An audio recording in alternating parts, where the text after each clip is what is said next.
Smith.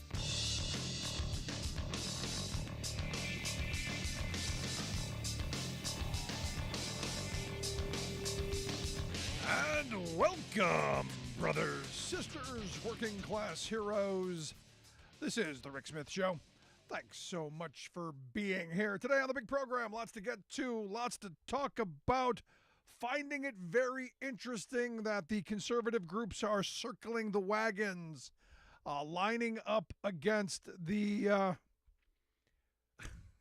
rail safety bill that I guess we've gotten so far away from the fiery plume in East Palestine. I guess we've forgotten how bad it was and how strong the calls were for the Railway Safety Act of 2023. And it's just a couple of days ago. But we evidently, for some, hath forgotten. And the good folks over at Freedom Works, because who could be against freedom? The good folks over at Freedom Works with the billionaire cash pushing this deregulatory environment, they are not pleased. Not happy at all. In fact, they believe that this is going to handcuff business, inflict new barriers, new hurdles for businesses, and not going to do anything for safety. So onerous. Again, we're going to hear lots of these words, retreads from the past, but oldies but goodies.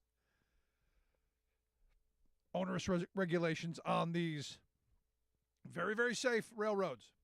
And look, the railroads, for the most part, they have a reasonable safety record that we know of.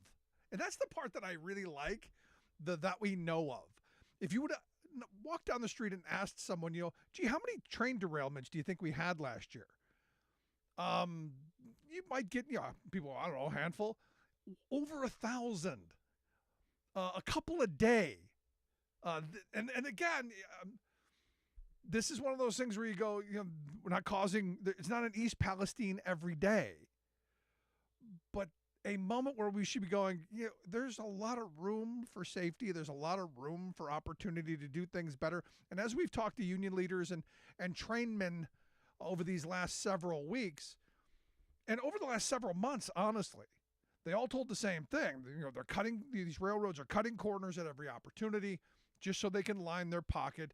The time that they get to make inspections is virtually non-existent. They pencil whip things through. The railroads don't actually own the equipment that goes down the track, so it's somebody else's problem. Push it off on them.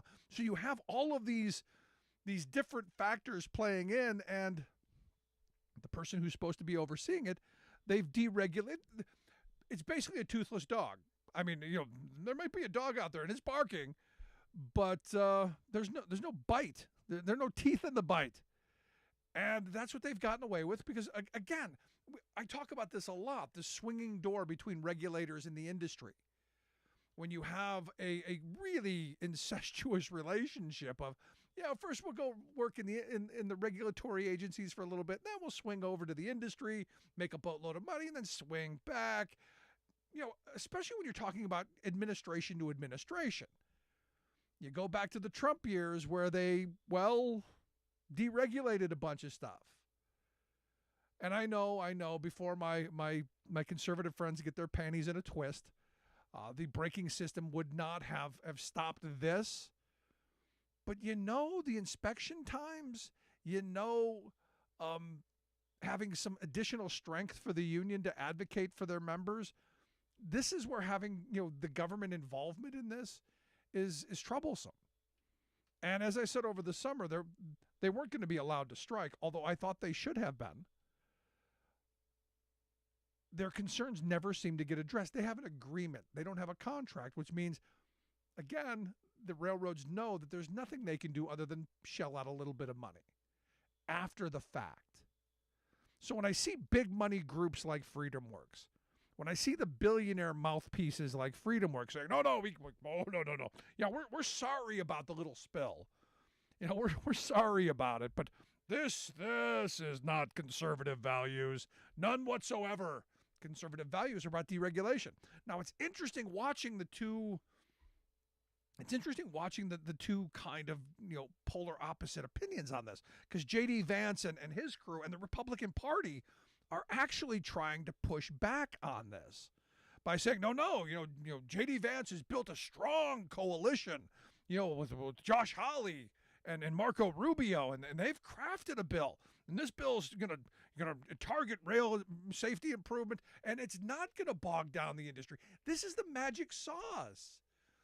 You won't even know the regulations are there. They're gonna be so light and so, but the safety, absolutely. So this is one of these things. I got to tell you, it makes me go.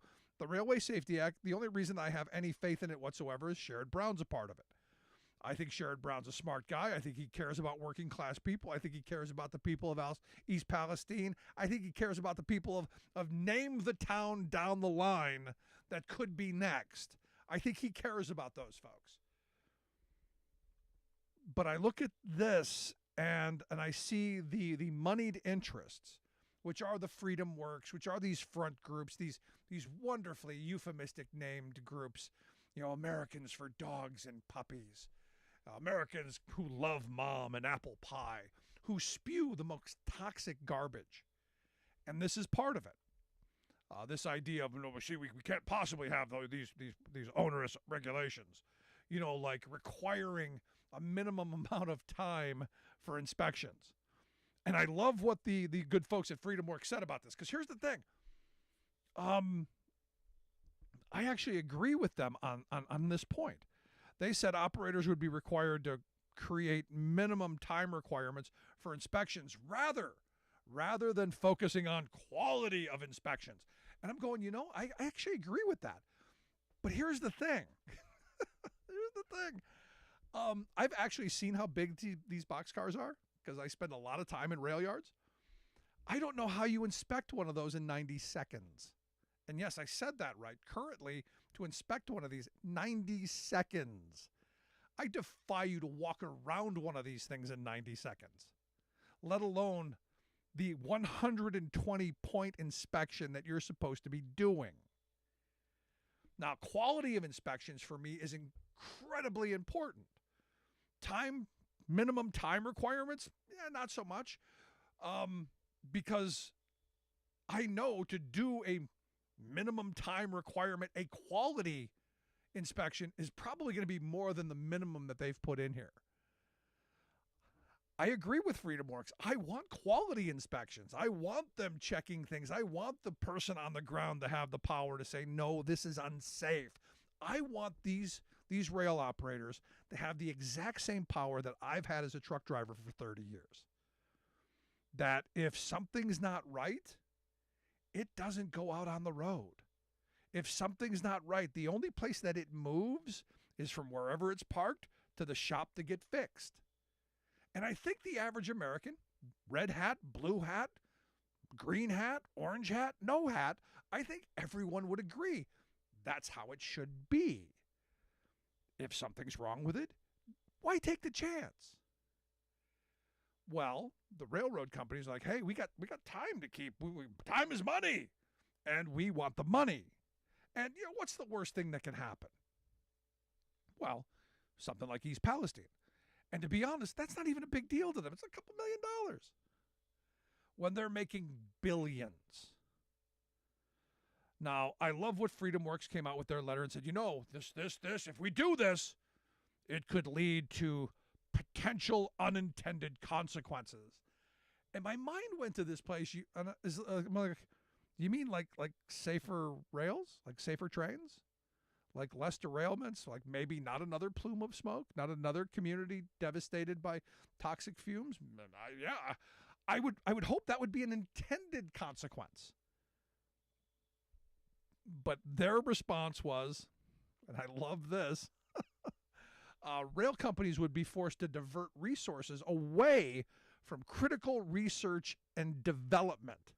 And I got to tell you, I don't know how much R&D Norfolk Southern and the others are doing on 120, 130-year-old technology, but okay. They say, which could have been otherwise used to advance new technologies, improve efficiency. Rather than advance this misguided bill, Congress should instead focus on the facts to best protect businesses, consumers, and taxpayers. They didn't say anything about people who live in communities like East Palestine. And the letter was signed on to by a who's who of who's who's of right-wing crazy. Top to bottom, the Job Creators Network of America and the National Taxpayers Union, all of the good right-wing billionaire-funded groups who spew poison all the time. When there's an idea that comes out of one of these groups, working people, it's bad for you. It's bad for us. Now, the one thing that I did agree with that they said, again, there's some things I agree with. One of the things that I think they said that, I don't agree with the first part. Instead of regulation, we should make the communities whole. And I agree with that. We should be making these communities whole. We should be holding these railroads accountable, making every person whole. I'm sure you saw last week that the chief executive, Alan Shaw of Norfolk Southern, told the Senate that they're going to provide $21 million in assistance to East Palestine to help the residents and the affected emergency services. And I'm going, $21 million is nothing to their bottom line, which means they're never going to change. But I gotta think, a drop in the bucket when you consider all of the people who lost work, you consider all of the property that's been damaged, you consider all of the damage that's been done to the waterways, and again, we don't know what the fallout's going to be. But what I do know is the Republican Party, who was all crazy, and Pete Buttigieg, there was a lot of Buttigieg. They're now, the moneyed Republicans are now circling the wagons. They're now circling the wagons because, that ideological thing that they believed in, that they've trained their base to believe, that they've, because look, I've got conservative friends. You mentioned regulations. They just foam at the mouth like a Pavlovian dog. A regulation, and they just foam. They don't know why. They've been trained well. That's in jeopardy when you look at the fact that East Palestine, that big plume of smoke, you look at the SV Bank, the Silicon Valley Bank, you look at the bank failures, this is deregulation. This is what not having a cop on the beat gets you. This is what having no oversight is getting you. This is what having defunding regulators. And I know, can't jump to conclusions. On this, I think it's pretty simple. When you don't have the regulations in place to do the things that you need, guess what happens? Bad things. It's that simple. Want to hear your thoughts? Email me, rick@thericksmithshow.com. Got lots to get to today. Also, your thoughts. Make sure you email me, rick@thericksmithshow.com. But lots of fun, lots of entertainment. Quick break. Right back after this.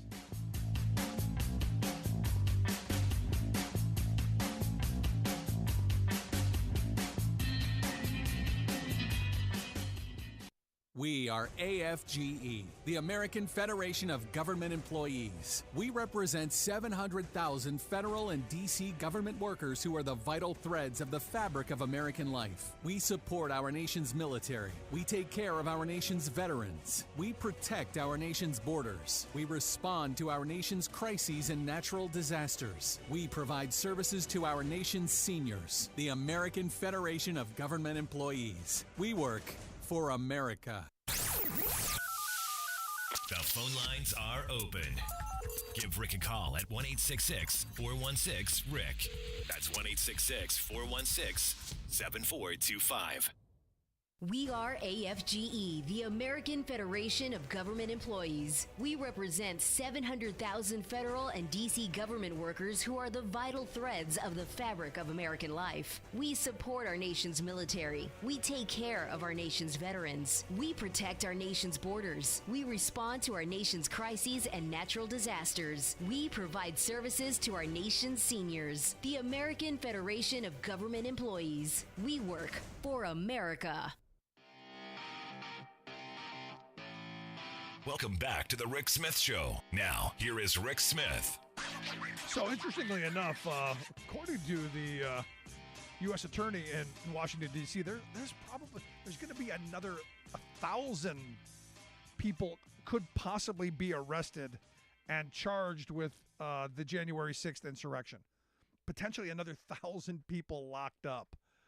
That should send the crazy folk who watched the video of Tucker Carlson's, that really well edited video. That should send them into a total tizzy. Because I actually had someone tell me that, the police escorted, the guy with the horns into the chamber. He didn't break in. They escorted him. And I go, you do realize you're watching the end of it? And they were getting them out? And this is the problem with watching clips of things and being shown, bits and pieces without understanding the entire timeline. Because they know that most people are just going to bite.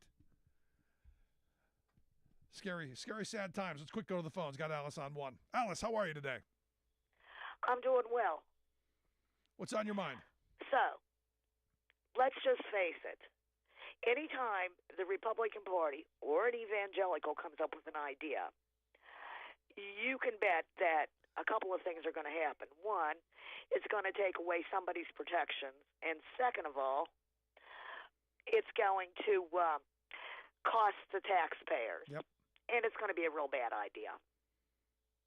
I don't disagree. With them, you can just bet on it. Well, I mean, we've seen the last 40 years in action, and this is learned behavior. Every time we see this movie time and time again, and the question I keep coming back to is, when do we learn? A lot of us learn, unfortunately. The base is incapable. That's my opinion. They are totally incapable of learning. Yeah. I mean, I see it every day, and I just shake my head and go,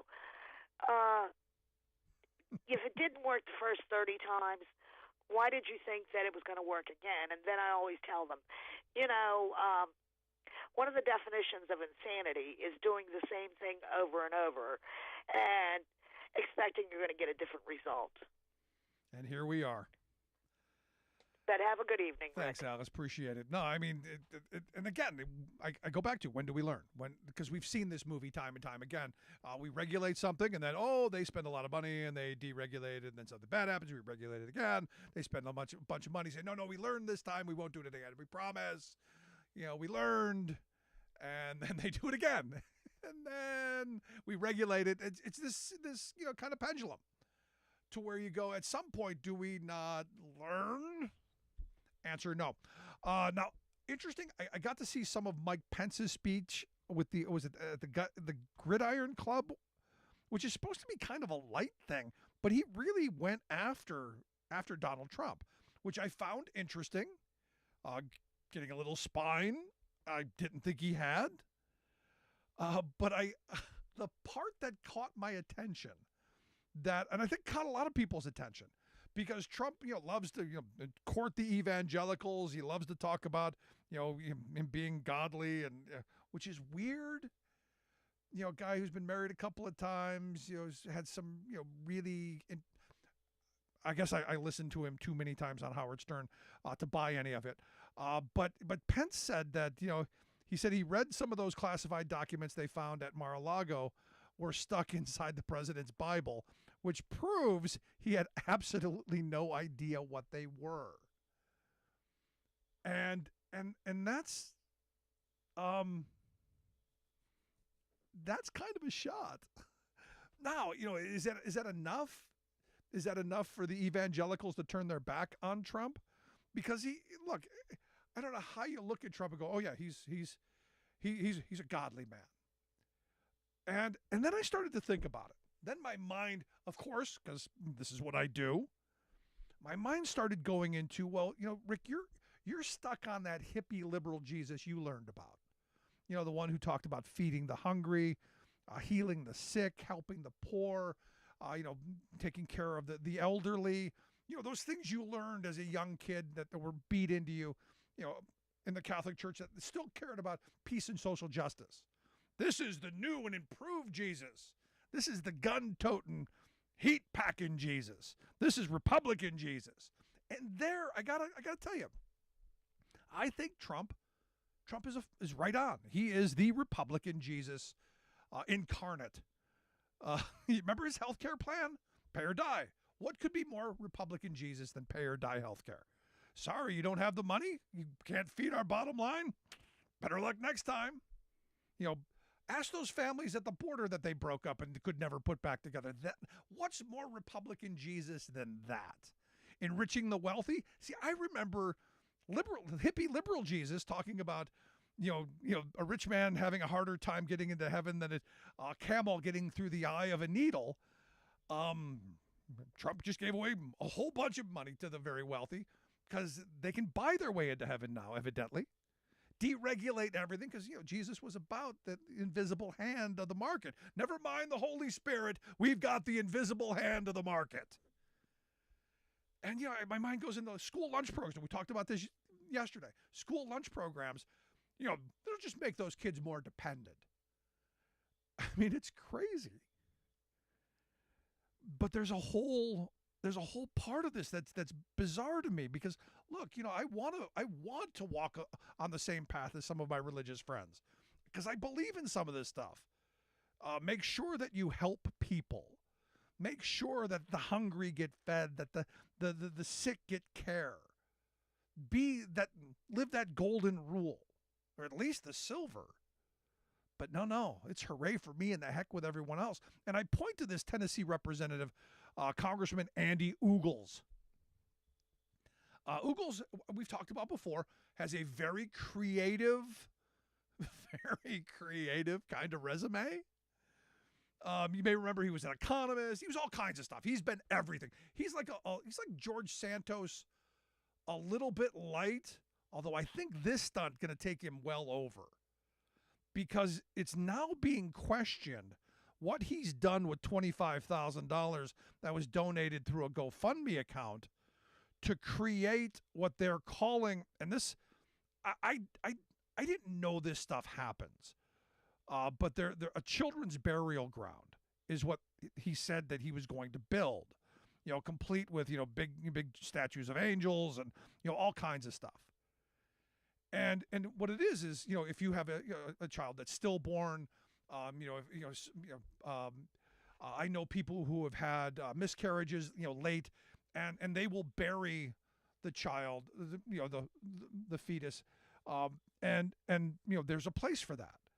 Well, this guy was raking in money to do this, and now we find out, well, there's no burial ground. And he claims that he didn't do it because onerous regulations. Regulations, again, can't have. Turns out there are no regulations in Tennessee to do this. But again, fall back on that. It's those regulations. So he's not saying where this money went. And I can tell you probably where it went in his pocket. This was a scam. And this is the thing that gets me with some of these folks who wear their piety on their sleeve. A lot of it's about the con. And look, I know good, decent religious people who would give to help families who are struggling. And to have some scumbag do such a filthy thing, I don't know. I'm struggling with it. But again, this is who they are. When do we believe them? I'm Rick Smith, and this is Labor History in 2. On this day in labor history, the year was 1911. That was the day Big Bill Haywood of the Industrial Workers of the World gave his speech on the general strike.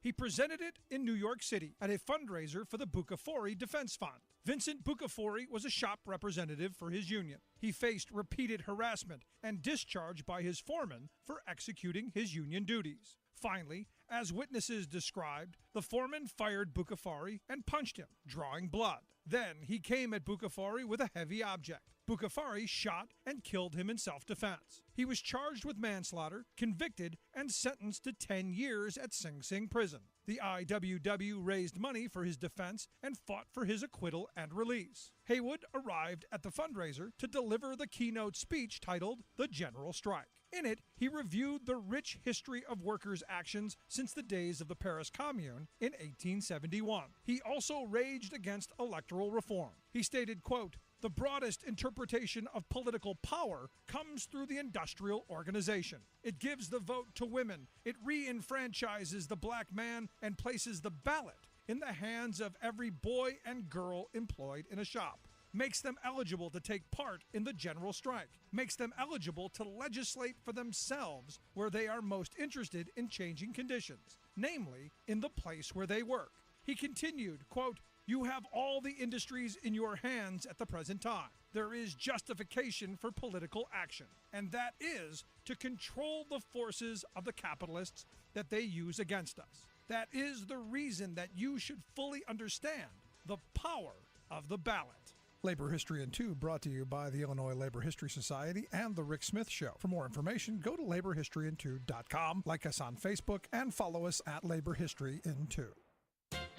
Profiteering is always bad, but there are degrees of profiteers. Level 1 includes your everyday price gougers like banks and airlines. At Level 2, you'll find the more demonic outfits like loan sharks and for-profit college hucksters. Then, top of the heap at Level 3, you'll find Eli Lilly. This $288 billion drug-making colossus is America's primary peddler of insulin, the diabetes drug that some 7 million Americans must constantly take, literally to stay alive.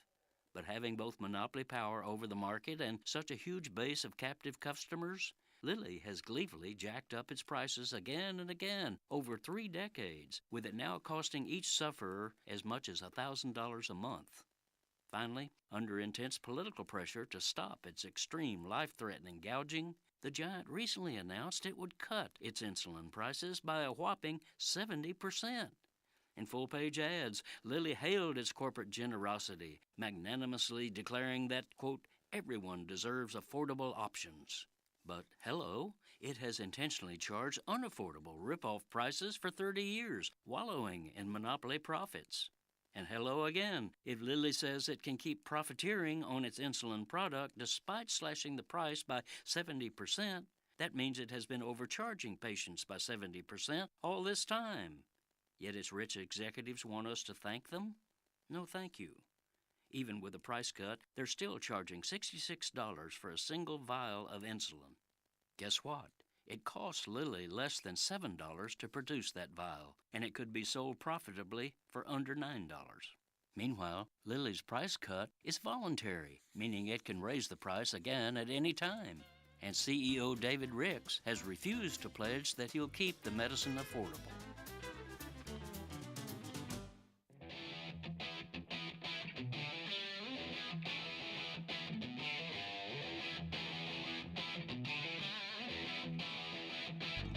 Welcome back to the Rick Smith Show. Now, here is Rick Smith. So, new Quinnipiac University poll out finds that 2/3 of Americans, including 2 in 5 Republicans, think that Fox News should be held accountable for all of its election lies. That's 40% of Republicans. I got to be honest, I find that to be kind of a high number, considering the go-to channel for all the misinformation. Fox, and now with this Dominion suit, could be trouble. Now, this could go one of two different ways. Those folks could come back to sanity, could come back to reality, could get news from better sources, or where I think things could go, get even worse, and they go to crazier sources, and we're now completely off the deep end. I fear that's where we go. But this is interesting. This is interesting. And here to share some thoughts on this and all the other top stories of the day, our good friend Sarah Burris. She's one of my favorite reporters in the whole wide world. She does her work over at Raw Story, rawstory.com. Sarah, thanks for taking time for us. Thank you. It just made me want to sing, "Won't you take me to Crazy Town? Won't you take me to Crazy Town?" All right, don't quit your day job. Yep. Thank you.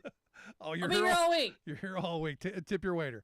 What do you make of this? 40% of Republicans saying that Fox needs to be held accountable. I guess I got 2 questions. First one being, what does accountability look like? Yeah. And the other one is will they leave Fox? So there was another poll that came out that showed, looking at existing Fox viewers and their behavior, Fox has lost about 300,000 from its its daily viewership. And the poll that I was looking at of those Fox viewers show, I think it's something like 13% shifted from believing the big lie to not believing the big lie.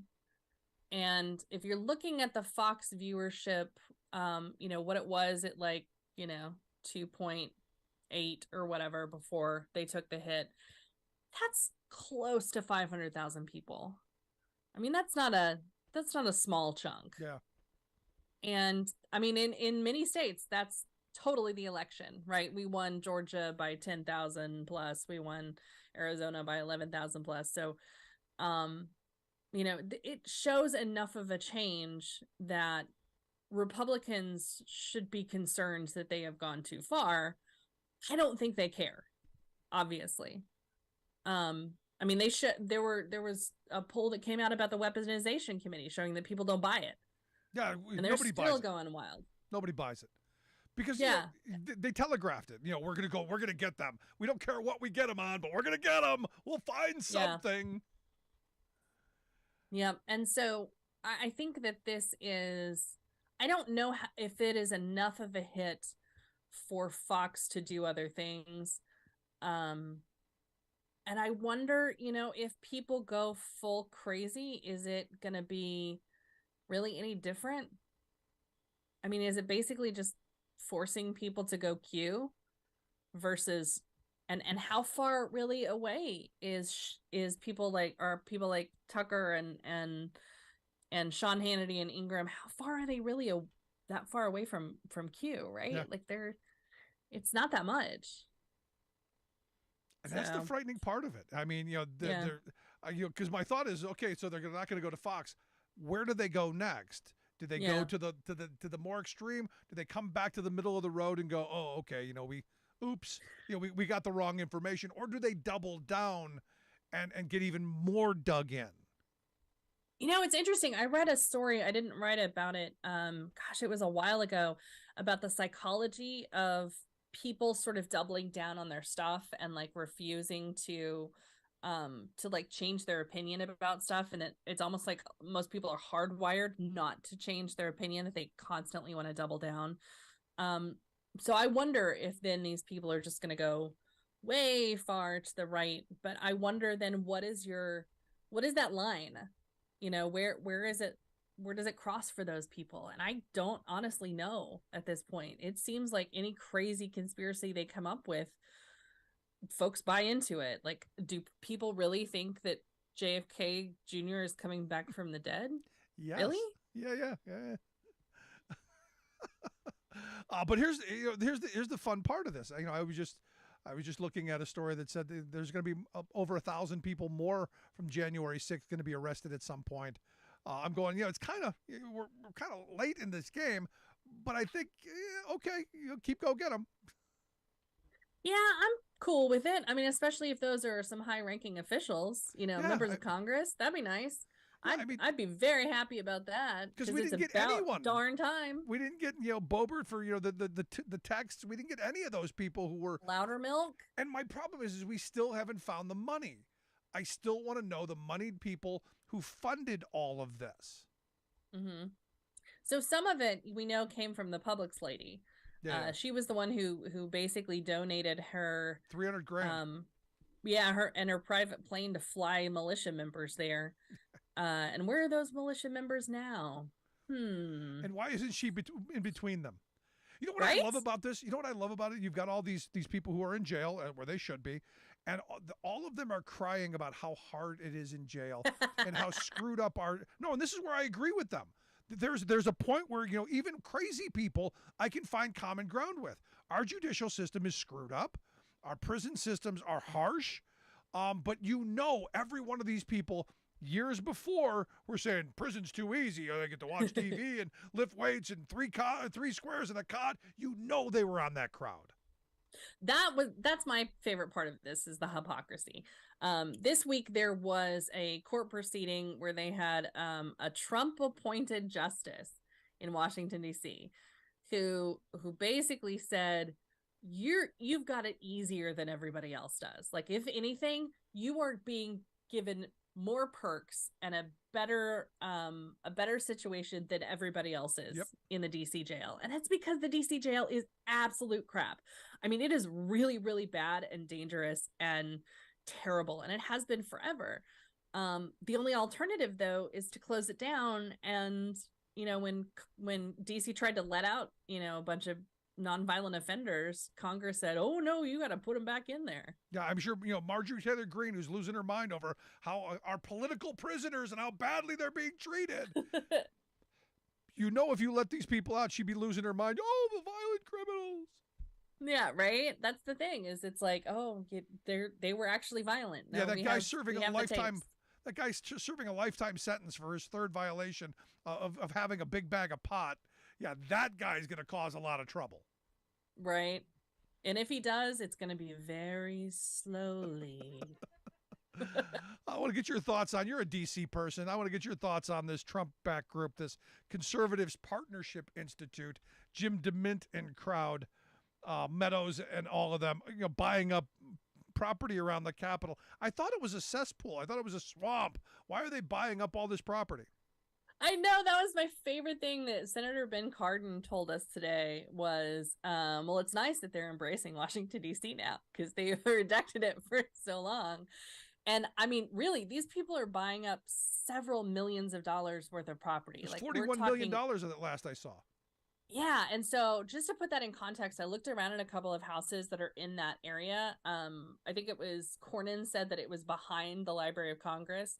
So I started looking at some of those, and we're talking about 2,000 square foot houses, house that's going for $2.5 million, a 300 square foot or a 3,000 square foot townhouse for a little over $2 million. So I mean, these are very expensive places. They're not all that big. I mean, obviously my folks live in a 2,500 square foot house that is barely worth $250,000 in the great state of Oklahoma.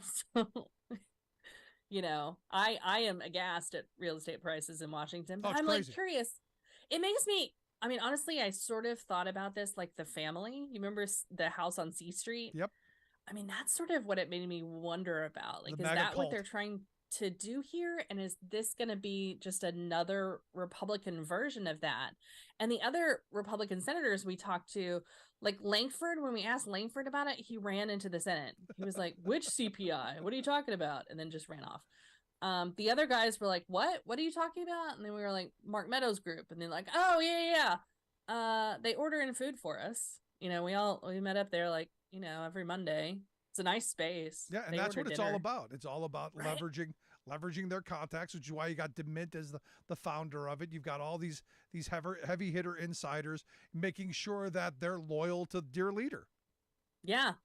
And that's the weird thing is that was the place where, after Meadows decided he was going to fight the subpoena from the January 6th committee, that's where Trump sent the money, was to that place that, Meadows decided to go and work to. So I'm curious, was that just directly funneled straight to him, or was that just a donation to the thing? I mean, they would even tell us if it was a think tank. Like, we're asking, is it a think tank? Like, what is this? And they're like, I don't know.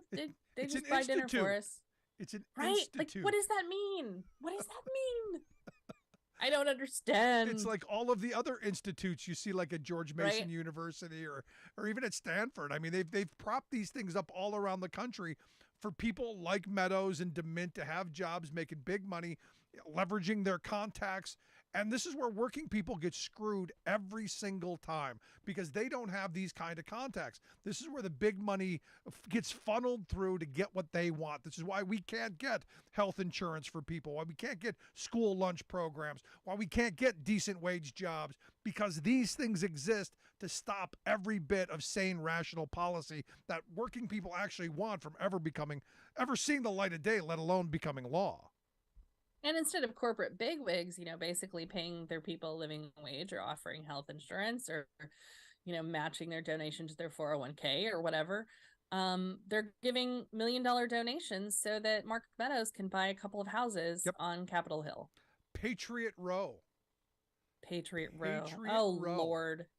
That's what they're calling it. So I got to be honest, when I saw this, my first thought was, is this, they're planning the next insurrection, because Trump has already called for regime change here in the U.S. And when you use those words, that's generally associated with a violent overthrow by a military of a leader. So he's calling for a regime change here. And you've got Patriot Row there, Command Central. I don't know. You start putting pieces together, you got to kind of question it. I know, it makes you wonder, like, how many of these places, these houses that they're buying up, are they going to put like a whole bunch of bunk beds in there and let the insurrectionists like just spend the night there, so they just have to walk over a little ways before they stage their next insurrection? All I want to know is, are they going to defecate on the walls of Patriot Row and urinate on the desks there? Or are they house trained?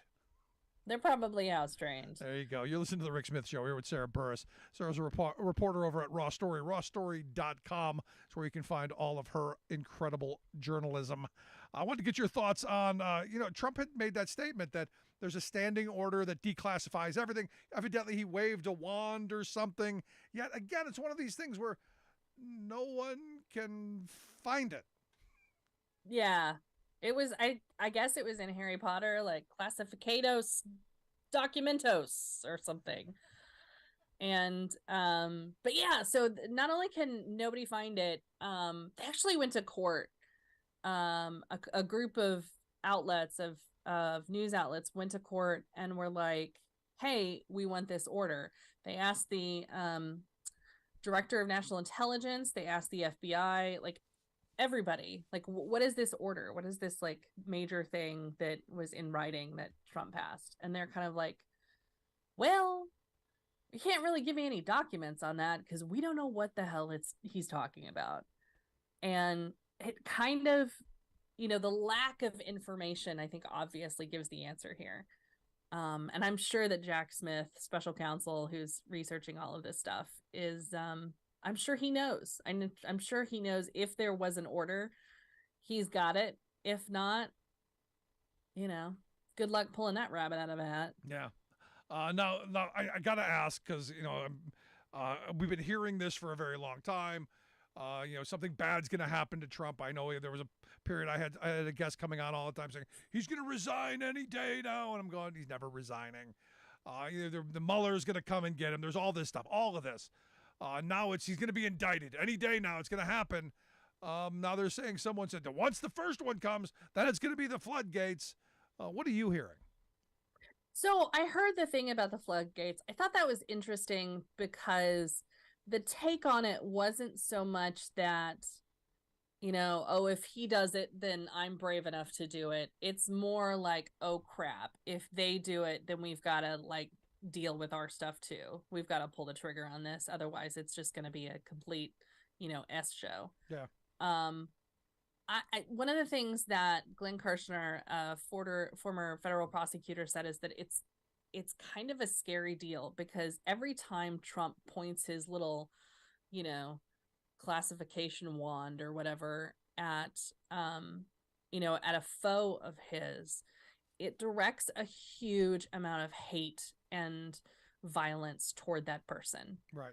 And so, I'm not sure any of these prosecutors are willing to, speed this thing up. Like, I'm sure, you're talking about a huge office full of people who are like, oh, great, my life is about to get very, very difficult. Yeah, and look, most prosecutors don't sign up for that. I mean, they got enough trouble, right? Not to have the president, the president going after them. But it's interesting that I didn't know that there was a third phone call in Georgia. Now this one isn't as big as the one with Raffensperger, but another phone call. Yeah, and what's interesting is the phone call. I mean, it's kind of the same sort of thing as the other calls. It's just repeating the same kind of stuff. So it's not necessarily an additional charge that would happen here. It's basically a what Kirshner said is that it goes more to intent. that the district attorney will be able to use this as part of a broader look at all of the phone calls he made. Mark Meadows coming down to Fulton County, Lindsey Graham making phone calls, like all of these things. And what we saw this week too, with the massive expose, the like ridiculously cool story that the Atlanta Journal-Constitution did, where it interviewed a bunch of the jurors from the special grand jury, is that they're all saying this is huge, this is massive, you will not believe what is coming. Okay. And these are not people that, you know, do this all the time, right? These are normal people who are looking at this going, holy cats, like, it's going down. Do we get a sense of timing? Man, for the love of God, it's been too long. It's going to be after March Madness? Oh, probably. Because we can't have it during basketball. During March Madness. You gotta pause. Holy crap! Did you see Arizona went down? Yeah. Oh my God! Biden's bracket is just shot to hell. I was like, oh man, that's what you get as a Jayhawk. That's what you get for not picking Kansas. Just saying. All right. Well, there you go. There you go. Good stuff, Sarah. I appreciate the time as always. Fun, entertaining, and informative. Thanks so much. My pleasure. Have an awesome week, everybody.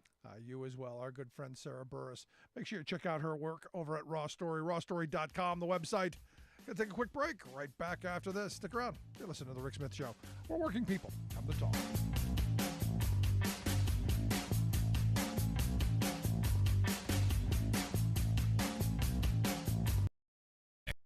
It's 1-866-416-7425. I'm Rick Smith, and this is Labor History in 2. Too long have others spoken for us. Those were the words published on this day in labor history. The year was 1827. This was the message of the co-editors of the Freeman's Journal, the first black newspaper in the United States. Slavery had been outlawed in New York that same year. A group of prominent free African Americans from the Northeast gathered in New York to discuss forming a newspaper. As a result, two young black New Yorkers, John Brown Russwurm and Samuel Cornish, founded the Freeman's Journal. It gave a voice to the 300,000 African Americans living in the North. Black people had been almost entirely left out of the mainstream press or were treated with racism. This new paper focused on black perspectives. It reached 11 states. Its pages covered news and events and took a stand against slavery and lynching. While the paper only lasted a few years, it had done something bigger. It launched the idea of a black press. More black-owned newspapers followed. Before the Civil War, these papers became a leading voice in the call to end the slave labor system. In the early 20th century, black newspapers in northern cities published articles, political cartoons, and advertisements about northern employment opportunities for African Americans living in the Jim Crow South. The black newspaper, the Chicago Defender, was one outlet that led this charge. In 1916, the paper published a political cartoon showing a black man with a broken ankle chain. The word labor was written across his back as he headed toward a train car labeled Northern Industries. It's estimated that 1.5 million African Americans moved north during the Great Migration between 1915 and 1930, transforming the labor force of northern cities. You're listening to The Rick Smith Show, where working people come to talk.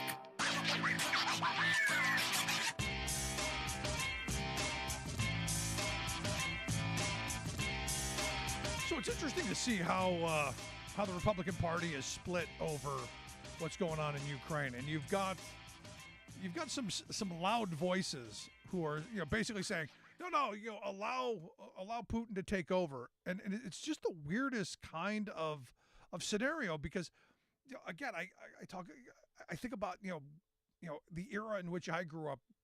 You didn't trust the Russians, and and I'm finding myself agreeing with Nikki Haley that you go, look, if they take Ukraine, if we cede any part of that to them, they're going to continue to go on. So it's in our interest to hope and to help however we can to prevent that. But I think it's just the weirdest kind of scenario because, again, I think about the era in which I grew up. You didn't trust the Russians, and I'm finding myself agreeing with Nikki Haley that you go, look, if they take Ukraine, if we cede any part of that to them, they're going to continue to go on. So it's in our interest to hope and to help to help the Ukrainians defend themselves. We now find that that Poland is sending air fighters now to help do, for the first time, a NATO country getting involved because they need air cover. Because I think they know they're next. I mean, this is how this is.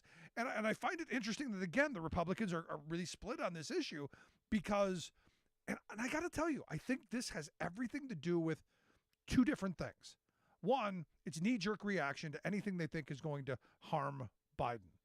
This is Biden's. It's all Biden's fault. It's on Biden's watch. So if it's Biden and it's going to make Biden look bad, we've got to be against it because it's Biden. There is that thought. And look, there were parts on the left that did the same thing to Trump. You know, no matter what Trump did. And look, I took a ton of guff over the fact that I supported him and for tariffs and doing something on China. And I supported him doing something on what was NAFTA, now the USMCA. Took a lot from the left on that. But it was good. It was helpful. So not everybody's absolutely the Antichrist in every form. But I look at this and so there's that group. And then there's the other group that's I think the money. I think it has everything to do with the money. That so much Russian money has filtered into the Republican Party. That so much Russian money has gotten into the NRA and a lot of these right-wing groups that, you know, because you got to wonder who's buying up Patriot Row. You got to wonder where's this MAGA cult money coming from that's going to spend $41 million to buy some houses around the Capitol. And as we've seen, there's a lot of this stuff that you just go, easy to buy and cheap. This is the part that gets me. So cheap. So it's going to be interesting as 2024 rolls around to see how Republicans handle this, because it looks like the party is really split on this issue. And I think the American people, because of this, are starting to have some questions. I'm firmly in the camp of, and understand, I'm an anti-war guy. I don't want to be sending our soldiers into war. But in this instance, the Ukrainians have to defend themselves. Just like you or I would do if someone invaded our country. And yes, I would want someone to help us if we needed it to defend ourselves from someone else. Same thing there. It doesn't get any simpler than that for me. It is that easy. But my problem is you've got these people who are just going to make stuff up. And I look at this Marjorie Taylor Greene. Again, she gets so much press because she's the loudest, the most obnoxious, and usually the most wrong. You know, I don't know how the dumbest person and one of the dumbest people in Congress keep getting the most attention. For instance, there was a hearing, and I saw this, the Homeland Security Committee hearing that the House had, where she asked this Chief Ortiz about, you know, did you found this explosive device? And you had a couple of Congress people agreeing, you know, there was, you know, improvised explosive devices. They were going to be used to kill, you know, law enforcement. And they really hammered on this. Now, the guy was like, you know, I really vague, wasn't going to go along with them, but she hammered on it. You know, this is why we need to, you know, go get those cartels. Turns out the bomb that she said that they found, the duct-taped bomb, turns out it was a big duct-taped ball of sand. Yeah, big ball of sand. Thanks, Marjorie. A congresswoman.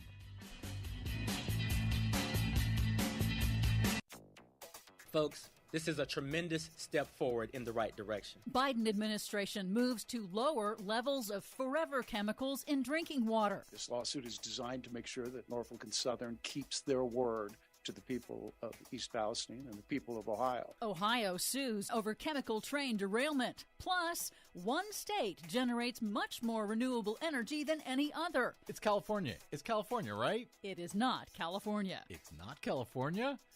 All of those stories and more straight ahead from BradBlog.com. I'm Brad Friedman. And I'm Desi Doyen. Stand by for 6 minutes of independent green news, politics, analysis, and snarky comment. If we don't keep the temperature from going above 1.5 degrees Celsius raised, then we're in real trouble. That whole generation is damned. Damn. I got nothing snarky to add. This is your Green News Report. Okay, Desi Doyen, welcome to Generation Damned. What do you have for us today? Well, first up, February 2023 was the planet's fourth hottest February on record since global record-keeping began in 1850. That's according to both NASA and NOAA. Rising global temperatures do have cascading consequences. In southeastern Africa, unrelenting tropical cyclone Freddie, the longest-lasting tropical cyclone on record at nearly 40 days, has now killed more than 200 people across Malawi, Mozambique, and Madagascar, with hundreds more injured and scores still missing. Freddie has accumulated more energy over its journey across the Indian Ocean than an entire U.S. Atlantic hurricane season. And it's still spinning at this point? It does appear to be on its way out. A new United Nations report warns that climate change has had a devastating impact on Africa's economies. African countries now spend nearly 10% of their budgets on response to extreme weather disasters, and that is expected to worsen in coming years. Unusually warm waters in the Atlantic Ocean have created the largest annual bloom of sargassum seaweed ever observed. That sounds nice. Is it? No, it is not. It's 5,000 miles long and 300 miles wide. It can be seen from space. It's already hitting beaches in the Florida Keys and along the Gulf of Mexico. The thick seaweed wreaks havoc close to shore, blocking light from reaching corals and impacting air and water quality as it decomposes. But Florida's Gulf Coast is already grappling with a toxic red tide algae bloom that has caused dead fish to wash ashore in droves and forced the cancellation of events due to the risk of respiratory irritation for humans amid the busy spring break tourism season. Florida sounds great. In the East Palestine, Ohio train derailment disaster, Ohio Republican Attorney General Dave Yost has filed a lawsuit against railroad company Norfolk Southern to ensure it pays for the cleanup and environmental damages. The suit seeks damages and civil penalties, alleging multiple violations of state and federal law in last month's train derailment that released toxic chemicals over the town. Among the things we note in the complaint are Norfolk and Southern's escalating accident rate. It's up 80% over 10 years. At least 20 Norfolk and Southern derailments since 2015 have included chemical spills. Gosh, it's a shame the last Republican president did away with all those railroad regulations, isn't it?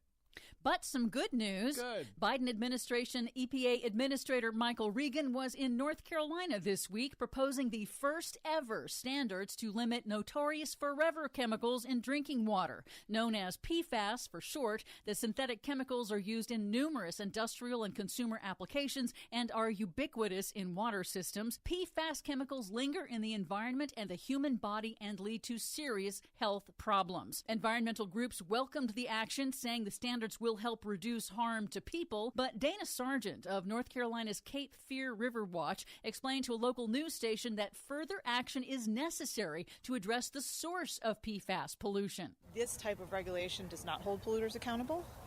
It does put the burden on the community and the utilities to pay for upgrades, but these are the starts that need to happen. So this is an absolutely crucial step in this colossal fight.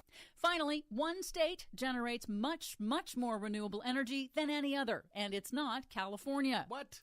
Inside Climate News reports on new data on the nation's electricity mix that shows one state is really the nation's clean energy leader. According to the Federal Energy Information Administration, Texas has produced more electricity from renewable sources than any other state for several years running, thanks largely to its massive wind energy projects. But Texas is also quickly closing the gap with solar energy leader California on construction and deployment of utility-scale solar power. Texas.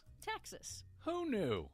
For much more on all of those stories and the ones we couldn't get to today, check out our website at greennews.bradblog.com.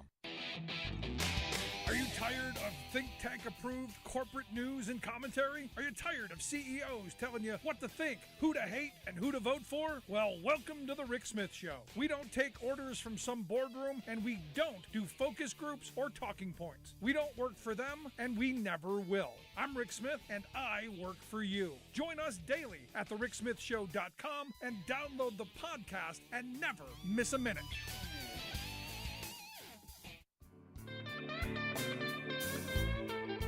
Welcome back to the Rick Smith Show. Now, here is Rick Smith. So again, I'm waiting for more information. As our friend Doug Jones said yesterday, maybe take a breath, let the investigations work their way out, find out what caused this. I still keep going. I think Peter Thiel pulling his money. I think there's something there. We need to investigate that. I think deregulation had a huge amount to do with this. There's a lot here to investigate and to be angry about. And look. I'm not buying that taxpayers aren't going to be on the hook for it, but we will see. But I do find it interesting that how quickly our government can move to make sure banks don't go under, and yet student loan debt, making sure people stay in their homes, not so much. But here to share some thoughts and maybe give a different perspective to this situation, I've asked our good friend Morris Pearl to come share some thoughts. He's the chairman of the Patriotic Millionaires. Patrioticmillionaires.org is their website. Morris, thanks for taking time for us. Great to see you, Rick. Thank you. So let's get with the banks here. You've got this Silicon Valley Bank. You've got the Signature Bank. You've got a couple other ones that have gone down. Gut reaction as somebody who's played in these worlds? Gut reaction. This Silicon Valley Bank is the same kind of thing that happened in the 70s and the 80s. Bankers taking in deposits, seeing how much money they can make issuing mortgages for 30 years, doing 30-year mortgages. Guys go withdraw their deposits one day. They look to sell the mortgages to make up the money to pay off the depositors.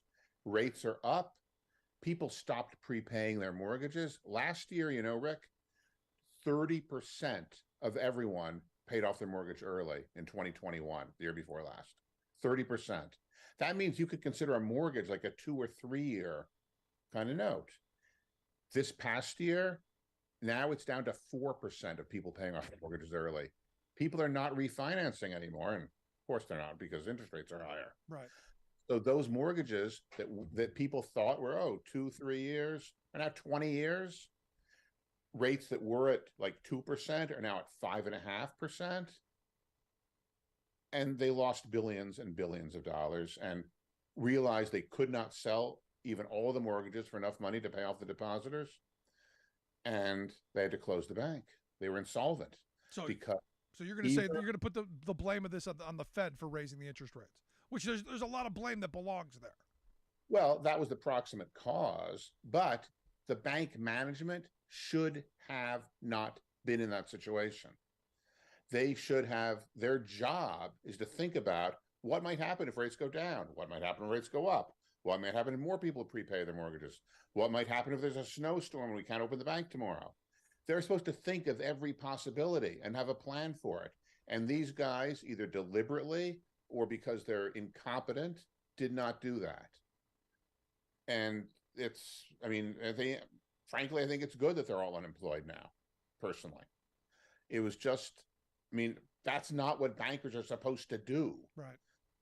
But I think that the government did the right thing. We don't want to have is everybody saying, oh my God, the banks might fail, and taking their money out of every one of them except for the big four. Because we now have like community banks all over the country. There's thousands of them. I don't want to have just 4 banks that run the entire country. So I want the government to tell people it's okay to have a checking account in whatever bank you want. And you're going to be okay, and your paychecks are going to clear, and you don't have to worry about what bank they're using for your direct deposit. That's not your job. The same way you can't investigate whether, the ice cream was made properly in your grocery store. You depend on the government for that. You also can't investigate your bank and decide if they're operating safely or not. That's also the government's job. Yeah, but all of us, we have this assurance that those of us who aren't wealthy, all those of us who don't have more than $250,000 to lay around in a bank account, we know that our deposits are going to be insured because the FDIC insurance says that. This is those folks who have, accounts well over that. And this is where I think a lot of the confusion came, because you're right. A lot of people thought, I might not get my money out of the bank. without explaining exactly who we're talking about. Not really, Rick. The people who were worried were guys making payrolls yesterday morning. On Sunday night, there were people saying, we have 1,000 nurses in a hospital. We have a payroll Wednesday morning. If I employ them on Monday and Tuesday, knowing I don't have money, I could be personally liable. This was the chairman of the board of the directors of the hospital. So there was thousands of people, 1,000 people that each had a couple $1,000s, but it was one account as far as the FDIC is concerned that was doing their direct deposits. And that's what people were worried about Sunday night at the meetings, was thousands of people getting laid off on Monday and Tuesday because there wasn't money in their payroll accounts to pay them. And that's that's not the thing you're supposed to worry about. No. A truck driver knowing what bank the direct deposits are coming from, and the fact that, the trucking company has 1,000 drivers, and that adds up to a lot more than $250,000 when they have to pay all of them their monthly income. So I feel no, that's an important point to make, and it's something that people need to understand, because I had a bunch of people very angry at Biden and the administration for doing anything, because there's a sentiment out there, especially among working people who have been taking it on the chin for so long, that these banks do these things, put themselves into these positions, and the government comes in and makes sure that they're backstopped. And yet families, when they get into trouble, they lose their homes. People lose their jobs. We can't get debt relief for students. We can't seem to help, the folks who are the ham and eggers who are showing up every day to those jobs. But people who make these big mistakes, we help. So it's important to explain it, I think, just the way you did. I thank you. And Biden is, of course, trying to help the student loan people, and he's getting lawsuits from bill collectors saying they're going to lose their jobs collecting bills if he gives student loan debt relief. And yes, that's probably true, but I don't really have much sympathy for bill collectors harassing student loan people. No. But I also think that they felt they had to do this because they wanted to protect people's paychecks this week. So, and they're not using any government money at all, too. They have money in the FDIC funds that probably will cover all this. And if not, they're going to be assessing the big banks higher FDIC fees to pay for this. You heard the president. He said, no, they're not bailing out the bank. They're not bailing out the executives. They're not bailing out the shareholders. They're not bailing out the investors, only the people with checking accounts, and only with private money, not with one single penny of taxpayers' money. I hope that is accurate, because I don't think we know how deep this goes, do we? I mean, do we have a sense of how deep this problem is? Because I seem to remember the last time there was one, then there was another, and then boom, there was a bunch. Well, I hope there's not a bunch, and that's the idea, is telling people that your checking accounts are protected and you don't have to take your money out of your account. And hopefully people will listen. Yeah. Very few banks were taking this kind of interest rate risk that this bank was by investing billions and billions of dollars in 30-year mortgages. But I'm quite sure there aren't any others, actually. Most banks make business loans that renew every 6 months or every year. And so they go up in interest rates as time goes on when rates go up. But I've been told this bank, the Silicon Valley Bank, was heavily leveraged into startups. In fact, you've got people saying it's the woke culture who's all invested in this ESG, the environment, social, and good corporate governance. It's all the green energy. That's what brought these down. It wasn't mortgages or anything else. So they weren't lending money to the startups. They were getting deposits from the startups. Their loans are money good. Their problem was they were giving people 30-year fixed rate mortgages. That was their problem. And they were investing in some government bonds that were 10, 20, 30 years also. But their basic problem was 30-year mortgages. Their problem was not people failing to pay their loans. They hardly loaned any money to these startups because the startups were getting their money from venture capitalists. They were taking money in deposits when the startups got their money. So then they were going to use them for payroll month after month after month. And then they were taking all that money and trying to earn a spread by investing in 30-year mortgages. That's what they were doing. And I mean, frankly, they weren't woke at all. I think they were asleep at the switch in doing this. There's a good line there. That's actually a pretty good line there. But let me ask you this, because Peter Thiel's his name's been thrown around a lot. Does he have any responsibility in this, or was he just being a good vulture capitalist and taking his money where he saw the opportunity? I mean, I think a lot of people should have known a while ago that this was happening. It was pretty obvious in their end of year financial statements they filed months ago, or not months ago, weeks ago. And I would note that the president of the bank sold stock. It was according to a 10b5 plan, but he only created the 10b5 plan 3 weeks ago. So one might argue that he had inside information then, seeing as the bank was clearly clearly borderline insolvent in November and December last year, that, making a plan to sell stock in February probably did involve some inside information, maybe. Yeah, so maybe some jail time there, because we never seem to lock these people up because they took bonuses hours before. And I know Senator John Tester is saying we should claw those back, but I'm saying it should be a little bit more than just clawing back the bonuses. I mean, there should be laws against. I'm not a lawyer. I don't know what is and isn't illegal, but this should be illegal. If I was in charge, I would write some laws that bankers who are running an FDIC insured institution are not allowed to do this. Yeah, and how much of this also has to do with the fact that that during the Trump years they deregulated? I mean, we've been talking about this the last couple of days. I have problems with the deregulation culture.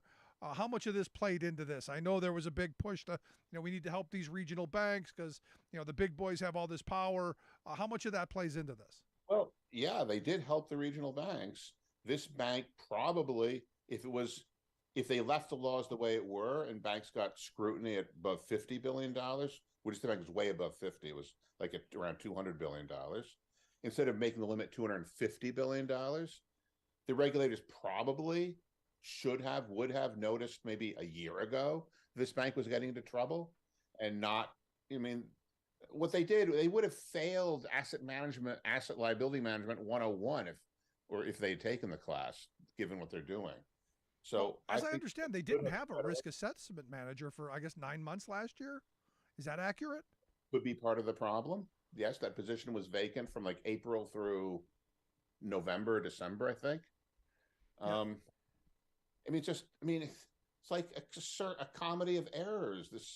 These guys running this bank were just incompetent, or they just decided they'll put it all on the line because maybe they'll win and they'll make a huge amount of profit and get big bonuses. And if they lose, well, they'll be fired, but the FDIC will sort it out. And that's where I go. And this is where my anger is, Morris, that we've created an environment. We hear a lot about moral hazard.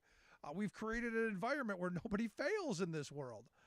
On that front, but at the end of it, the guy at the bottom, the guy loses his home, loses his job, families are out in the street. I look at 2009, 8, 9, and 10. We saw a bunch of that. That's where my struggle with this is. I think in this case, I'm on the other side of this one. Okay. Because in this case, it's the bank executives who are unemployed, and the guys' paychecks did clear yesterday. Okay, good. So I think the FDIC and the regulators did act to save the little guys who had these $3,000 and $5,000 payroll checks, and did fire the bank executives, and did, they're not paying the shareholders anything. Good. So people lost. The shareholders lost billions of dollars on this collectively, and the little guys seem to be coming out okay. That's what I want to hear. Lastly, I want to get your thoughts on the crypto markets. I don't know. Do you do anything with the crypto markets? I don't know anything about it, but evidently the reports that I've been reading is now big trouble because of this, because I guess Signature Bank was big into this. Any thoughts on crypto and how this plays, or do we not care about crypto? Yeah, I recommend ignoring crypto. I really do. Okay. It's like if you issued like Rick Smith dollars to people. Maybe some people would take them, but I don't know why. I don't either. So last question I got. Where do you see this going in the coming days? Are we? Do you Yeah, I mean, you're a guy who watches this stuff. Do you fear it gets worse? Do you think things are going to be okay? Because I got to tell you, over the weekend I had people, the sky's falling, it's the end of the world. I had friends calling, am I going to lose everything? Where do you see things going? I know predictions are tough, but any thoughts? I mean, I think the Treasury Secretary and Grunberg from the FDIC and the Fed are holding up the sky, and they're not going to let it fall. All right. And I think that we in America, the Biden understands people in Pennsylvania and other places who need their paychecks every single week and can't go without them. And I think they're going to protect those people, even at the expense of the investors and executives. That is exactly what I wanted to hear. Morris, I appreciate the time. Great stuff. Look forward to talking to you again real soon. Yeah. See you next week, Rick. Good Thank stuff. You. Our good friend Morris Pearl. Make sure you check out their website, patrioticmillionaires.org. We'll take a quick break. Right back with your thoughts. Stick around. You're listening to The Rick Smith Show. We're working people. Come to talk.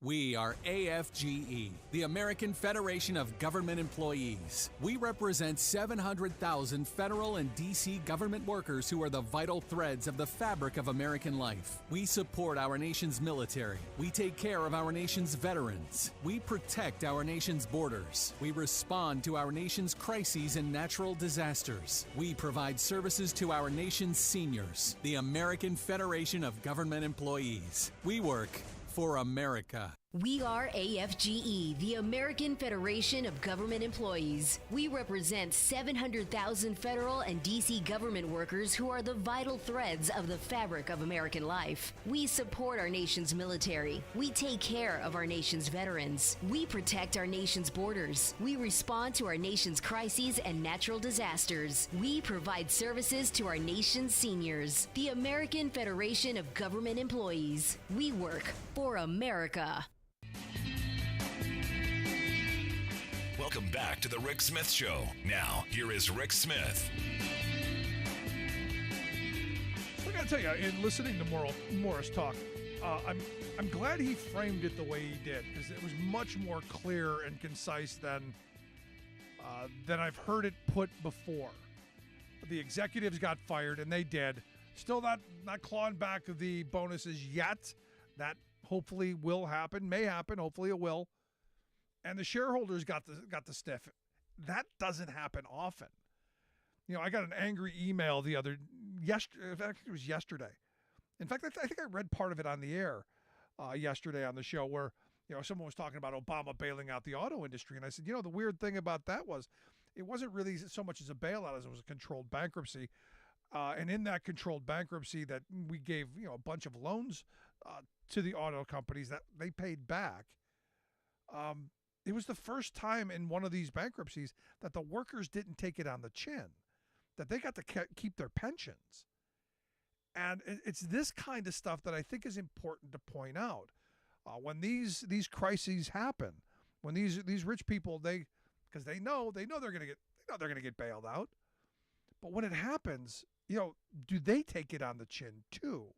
And I'm glad Morris pointed that out, because I think it's really important for us to understand.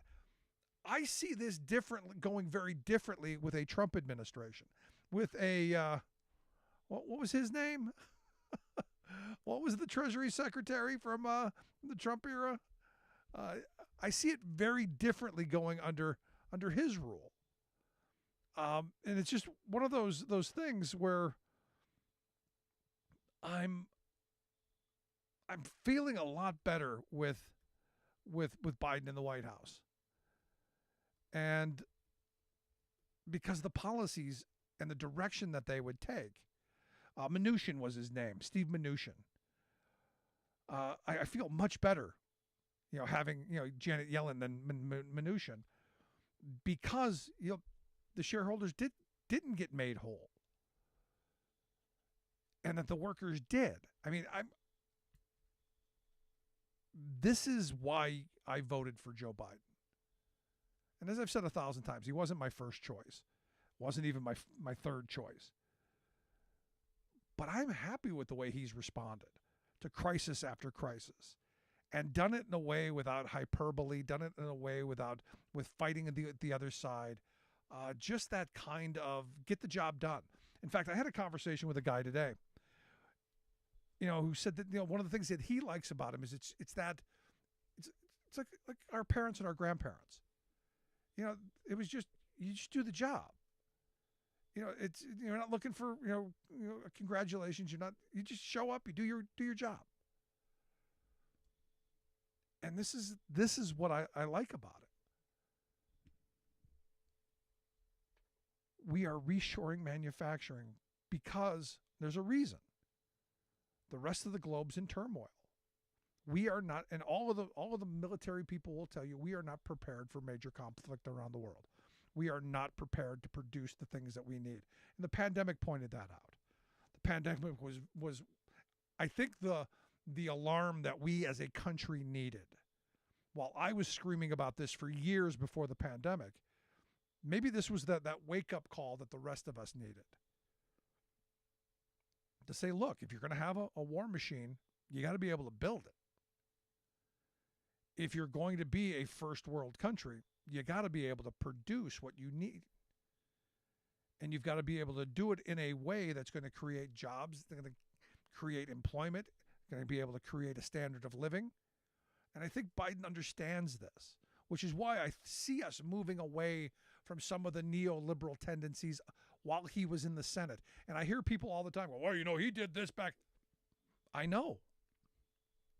And I didn't like it and was arguing against it back then. Was not a DLC Democrat, was not a big Clinton supporter, was not a neoliberal. People evolve. And he's evolved on a lot of these issues. Also, I like the fact that, he's not going to cave on Social Security. It's one of the again, you want something, you want to hear me bash Obama? That's something to bash him on. That Simpson-Bowles Commission was BS. But here's the thing. We didn't react strong enough. We as a working class are too divided. And they know, both sides know this.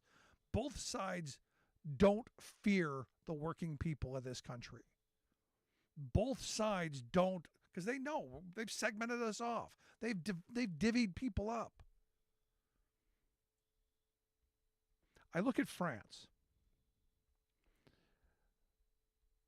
They in France were talking about raising the retirement age from 62 to 64. And you had people shutting things down.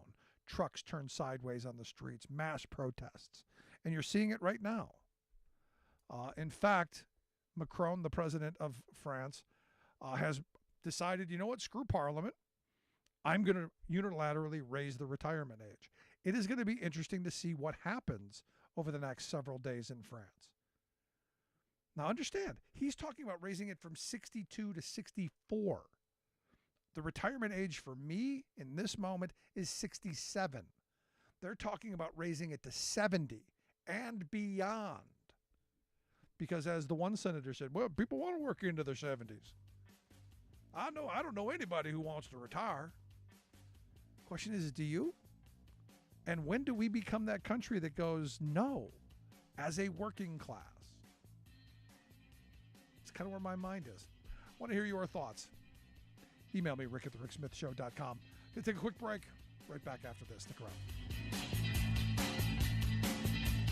I'm Rick Smith, and this is Labor History in 2.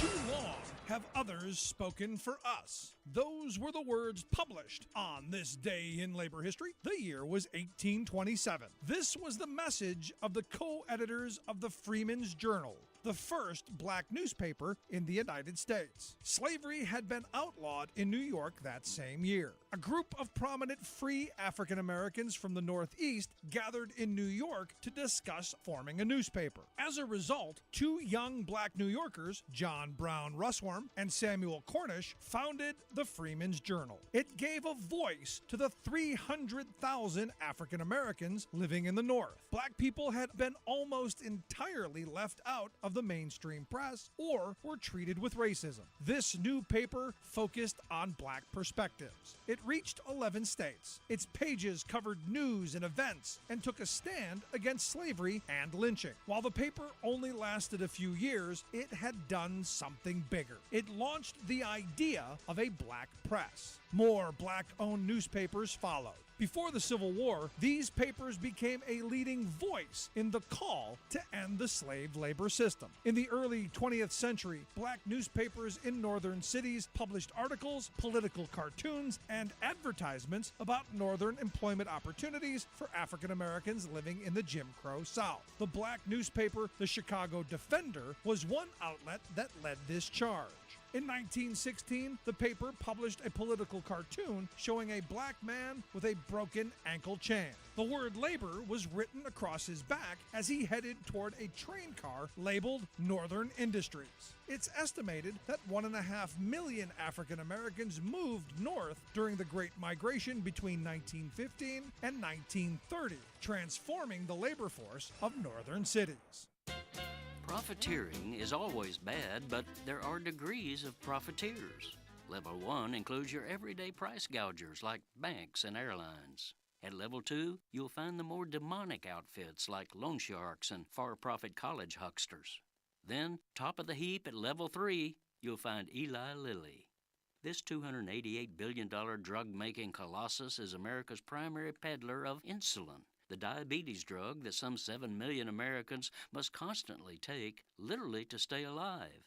But having both monopoly power over the market and such a huge base of captive customers, Lilly has gleefully jacked up its prices again and again over 3 decades, with it now costing each sufferer as much as $1,000 a month. Finally, under intense political pressure to stop its extreme life-threatening gouging, the giant recently announced it would cut its insulin prices by a whopping 70%. In full-page ads, Lilly hailed its corporate generosity, magnanimously declaring that, quote, everyone deserves affordable options. But, hello, it has intentionally charged unaffordable rip-off prices for 30 years, wallowing in monopoly profits. And hello again, if Lilly says it can keep profiteering on its insulin product despite slashing the price by 70%, that means it has been overcharging patients by 70% all this time. Yet its rich executives want us to thank them? No, thank you. Even with a price cut, they're still charging $66 for a single vial of insulin. Guess what? It costs Lilly less than $7 to produce that vial, and it could be sold profitably for under $9. Meanwhile, Lilly's price cut is voluntary, meaning it can raise the price again at any time. And CEO David Ricks has refused to pledge that he'll keep the medicine affordable.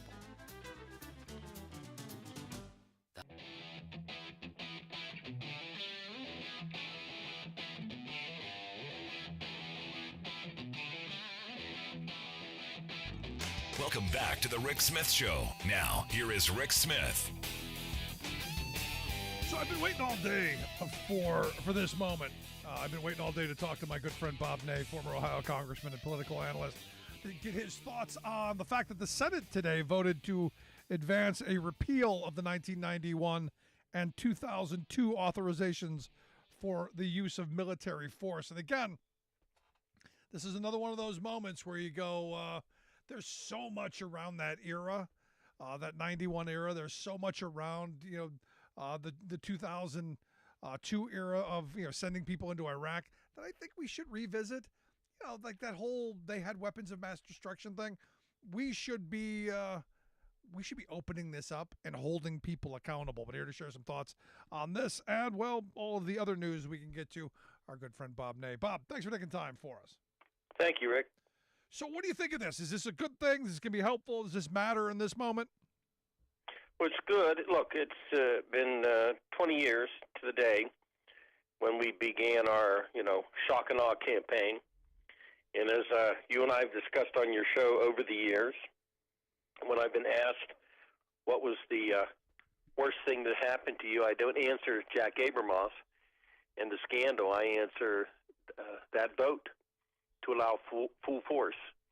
And the reason I voted that way, as many members did, was because I was shown information which, again, to this day, is kept secret, which is ridiculous, Rick. It should be revealed what we saw. Yeah. And then we need to ask the question, why did you show this? Who were you standing down there in the well of the house? Why did you lie? So we voted based on the, quote, information we saw. There were no weapons of mass destruction. What's amazing, though, is that the full force and ability stayed intact all these years. That's what's amazing. Yeah, it's amazing that we haven't undone this. But and how many times have we used this as justification to go into other places, though? What's that? How many times have we used this as justification to use force in other places? I mean, what were the consequences? And that's what's interesting. This,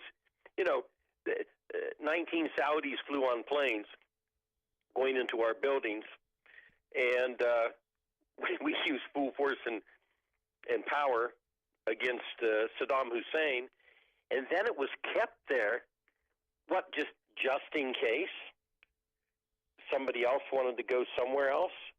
Like we used to say, Dick Cheney turned to Bush and said, I said Iran, not Iraq. I mean, this whole thing was long overdue. I'm glad the Senate did it, because if something happens again like that, it should be evaluated, number one.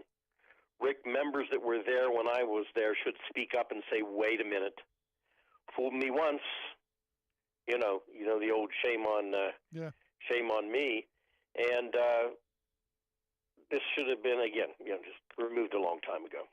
No, and this again, when these things come up, it's then brings up all of it to where we should be getting to the bottom of all of it so that it never happens again, because thousands of lives were lost, trillions of dollars of treasury, just thrown away, and just the chaos that and the mass refugee problems and all of it. Right. The other thing about this, too, after it was found no weapons of mass destruction, et cetera, and that we were either lied to or somebody was pretty stupid that took this information together, although we know Ahmed Chalabi, who's now dead, who wanted to be president of Iraq, was behind this misinformation campaign. In my book, in fact, I wrote that I was in London when somebody pointed out there and said, do you know who that man is? I said, no. They said, that's Ahmed Chalabi. He will take your country into war, which he did within 6 months, of the information. What amazes me, though, is when, and I was asked this question many times, what about your vote? And when members actually answered, Rick, well, Saddam was a bad guy. Well, you know what? I think that the premier of China is a bad guy. Maybe we should have invaded Beijing. It actually would have maybe got some jobs back. So you don't invade based on a bad guy. Otherwise, there's plenty of them around the planet. Yeah, but the other part of that is he was our bad guy. I mean, that's it was who we designate. And as I told Karl Rove one time to his face, I said, when you have these discussions at the White House, you don't have a face in the room that is from there. The Iraqis, the Arabs, you don't have them. And then I also told him, when this began, you may get the democracy you don't want. And then we took the bold step, not only with this misinformation campaign that was fed, and of course mainstream corporate media bought into it and fed it, but on top of it, we appoint an American governor of Iraq. I mean, just look at and all of that, the president was able to do it because we gave him full ability. Yeah. Whatever happened to L. Paul Brimmer? Yeah, I don't know. He lost, how many billions did he lose over there on pallets? Yeah. I think it was like $8 billion within a couple of... Yeah, something like that. Give or take $6 to $8 billion. I don't know what happened to him. No, and it's not just the 2002 authorization. I go back to 91. I still remember the candy striper and this is going way back. The pulling babies out of incubators. That was all fabricated. I'm not familiar with that.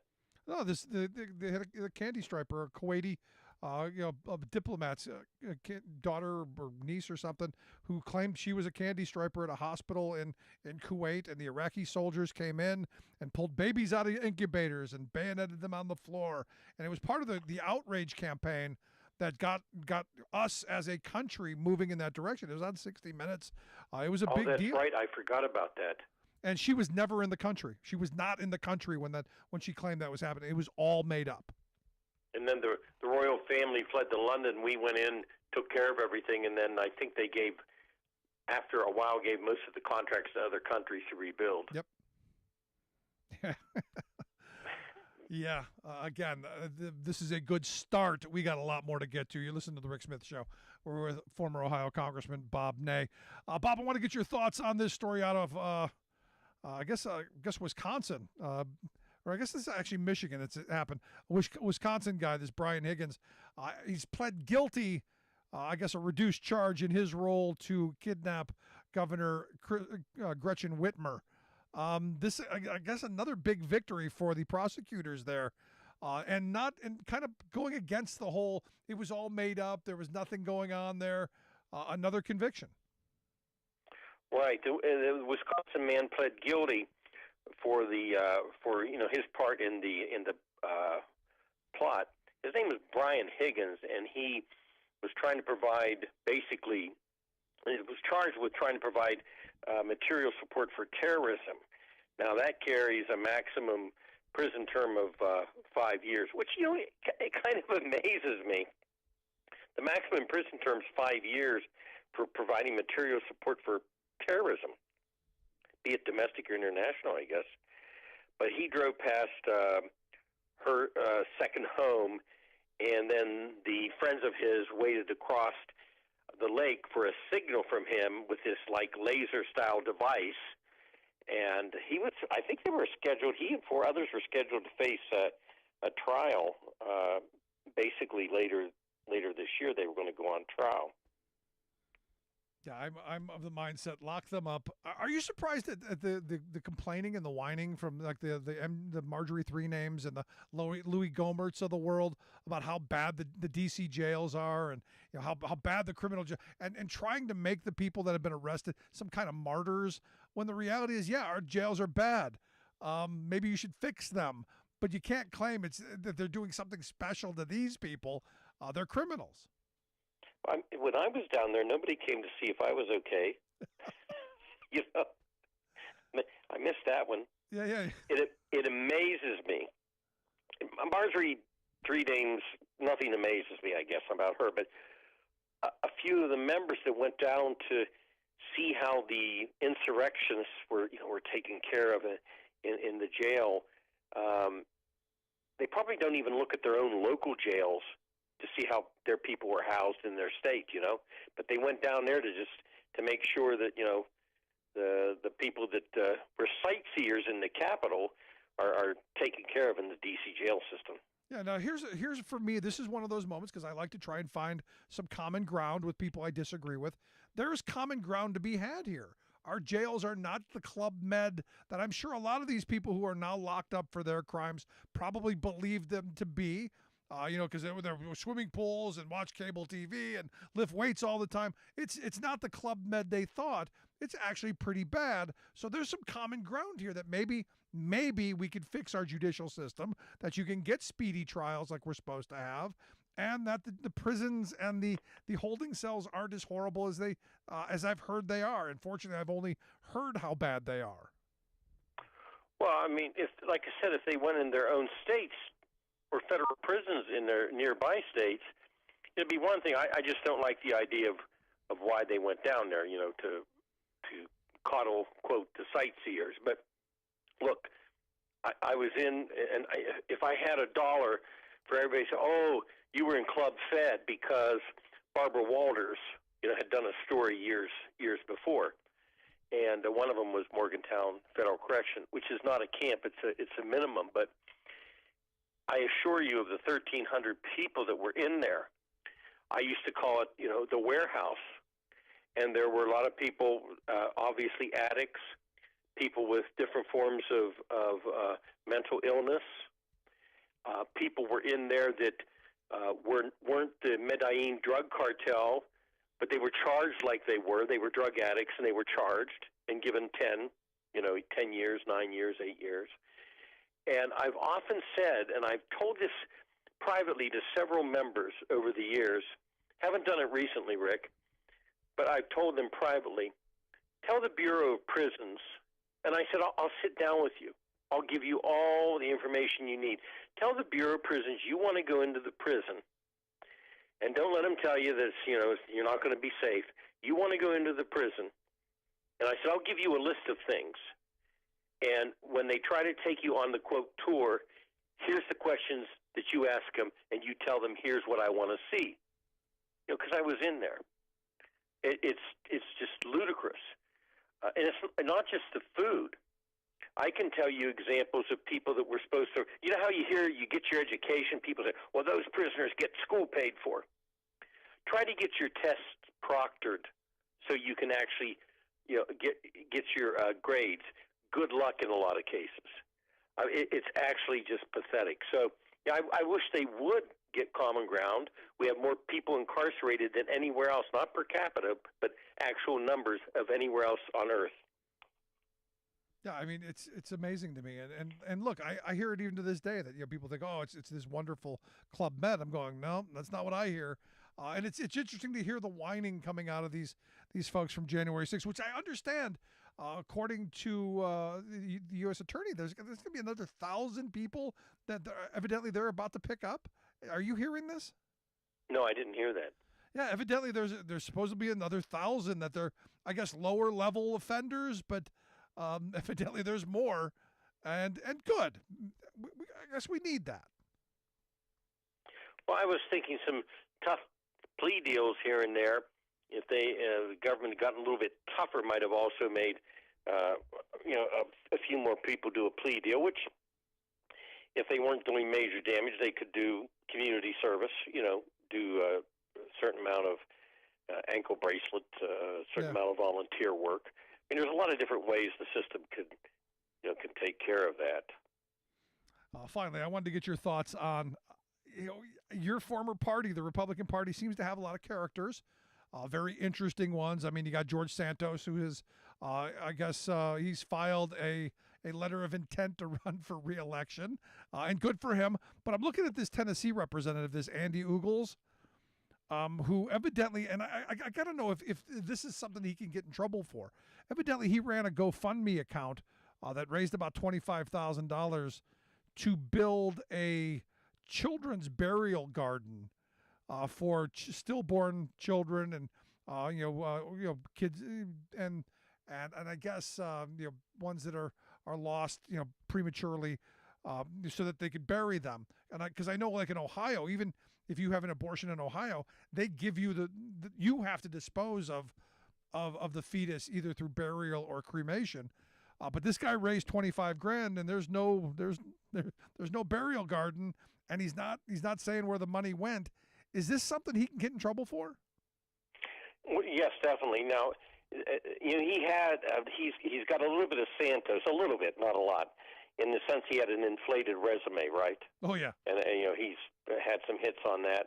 But this was a personal tragedy where the stillborn death of a child, who he will post on his social media, by the way. He posts the picture, and then he did the GoFundMe, and he took in, of course, like you said, thousands of dollars. It was supposed to be for a children's burial garden. Again, there's no burial garden. No one knows where the donations went, and he refuses to say what he did with the money. Now, what ought to happen? And let me give you a quick example, Rick. There was a guy I was in prison with. He was a volunteer fireman. He took the debit card in the state of Delaware, put it into a machine, took out $200 or $300. The bank was in Maine. Okay. The feds went in and they got him for interstate wire fraud, and he served 4 years. Wow. On this case, with this congressman, I guarantee you on a GoFundMe, I guarantee you money came from other states, right? Yeah. And if he didn't use it for that purpose, that's federal. If the feds want to, they could depose him, ask him to be deposed. Then if he lies, that's obstruction of justice, perjury. If he doesn't lie, then it's interstate wire fraud. So this is an easy one. Yes, they could do that. Wow. Well, this is going to be a story interesting to watch over the next several days to see him undig himself out of this mess. And it's amazing how many of these swindlers and cons, have these things that are going on, and abuse tragedy. I hope he built a garden somewhere, and I hope this is all wrong. But to this point, it's not looking like it. Well, he won't answer any questions. That kind of tells you, maybe he's busy out making the garden now. He's out at 3 o'clock in the morning. Yeah. Scary, sad stuff. But, Bob, I appreciate the time as always. Good stuff. Thank you, Rick.